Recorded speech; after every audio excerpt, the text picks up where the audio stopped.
to talk a little bit about the first 5 stages of insight from the Progress of Insight, Mahasi's commentary, which is working with the 6 stages of insight. We've been talking in the last few weeks about practicing with see, hear, feel and organizing that. First, just relating that to the stages. The first stage, Nama Rupa, or exploring body-mind, working with the see, hear, feel technique, teasing out sight experience, seeing, both external sight and internal visual experience.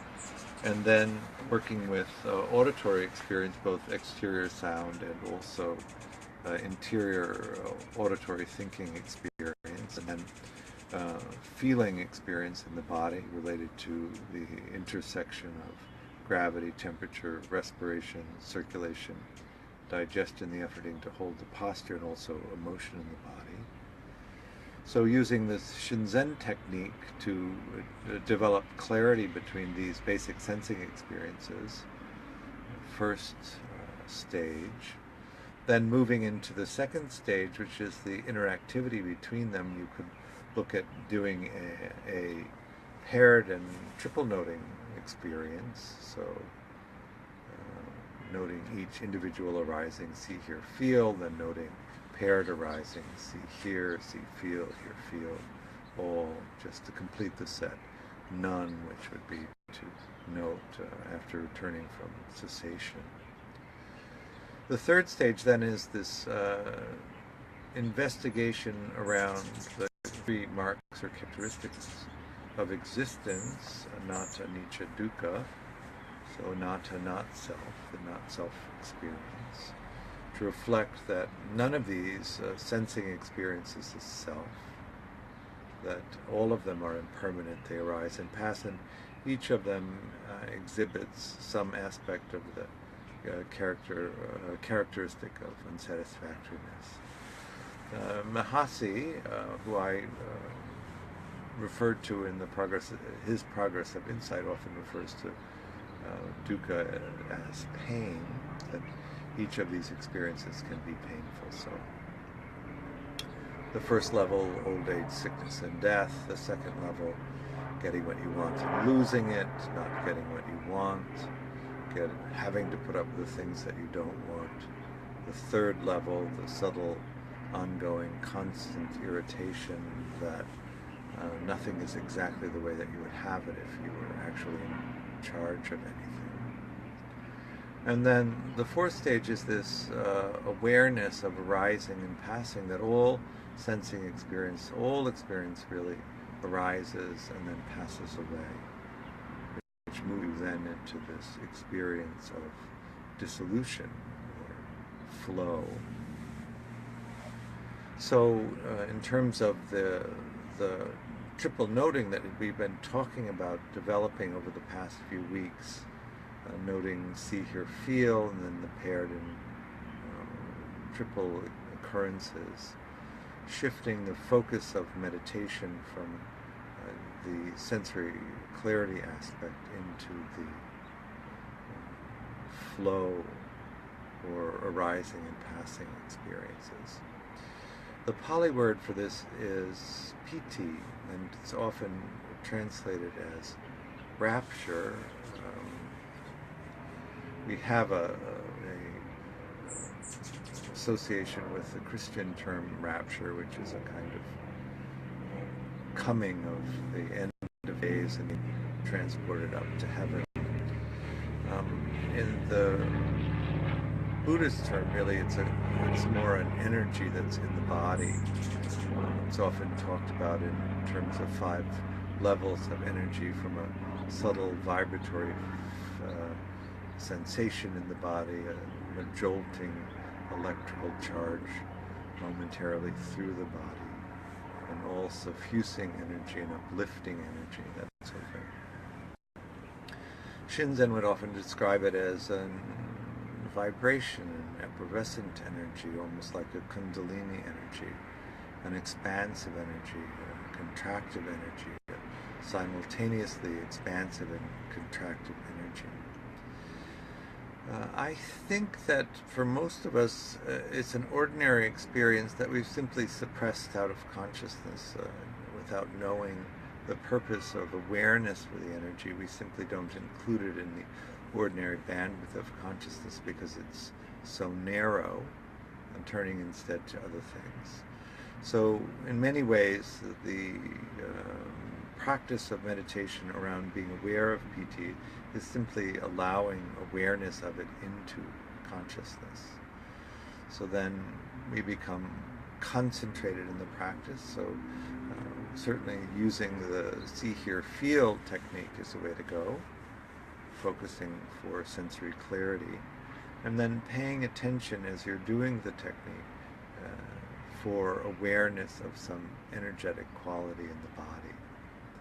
As you notice the arising of an energetic quality in the body, shifting focus from the sensory clarity aspect to the energetic quality. So if you wanted to use a labeling strategy from Shinzen, it would be flow as the label, so moving from, say, C as a general label, moving to a C flow labeling strategy. And then moving entirely away from the sensory clarity aspect into flow. As the intensity of the flow experience increases, the division between the boundary of see experience, hear experience, and feel experience begins to dissolve, and the energy rolls freely between them. And then what you'll notice is that the capacity to distinguish between the inside and the outside begins to dissolve. This is the fifth stage, the dissolution between inside and outside. And when the experience intensifies enough, it becomes impossible to distinguish the inside of the body from the outside of the body.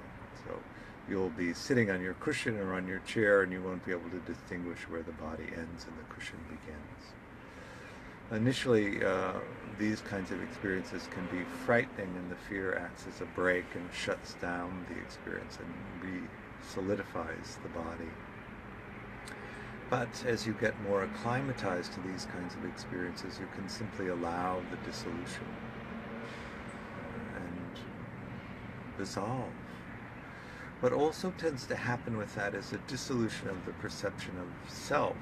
So you go into these profound no-self experiences where there simply is no identification with the body, no identification with the sense of self. For most people engaging in this practice, the first experiences of this will happen on retreat after many days of concentrated practice. And often there can be some fearful responses to this. So it's useful as you undertake this practice to consider doing it in a dialogue with a meditation teacher. The run-up into this, say the fourth stage of arising and passing, is this high level of concentration. So you turn your attention to any sense gate. It's the arising and passing in each of the sense gates is very distinct. And then you move into this strong flow state where the distinction between the inside and the outside of the body completely dissolves, and you're there for hard to determine how much time. And then that high state of concentration tends to dissolve, and you come out of it in a state not really able to concentrate, which is called the knowledge of the miseries, often characterized by fear, misery, disgust. For some people this is hardly a blip, and for some people it can be quite challenging. The fear aspect is around the understanding that there is no solid, continuous, ongoing sense of self. The misery aspect, that nothing actually lasts. So if you counted on anything, you see clearly that it's not something that's reliable. And the disgust is that you do live in a human body that will grow old, get sick, and eventually die. In my experience of working with this, that the difficulty of this phase of practice is dependent on how authentic you are. What is your capacity for authenticity? The more authentic you are, the less this seems to be an issue, and the more inauthentic you are, the more difficult it is. I think it has to do with seeing these things deeply creates an inability to continue an inauthentic way of being, and so that the relationships that you have that have been built up around an inauthentic way of being come apart, and so you have a lot of repair, a lot of recreation to do. Anyway, completed practice. Thanks.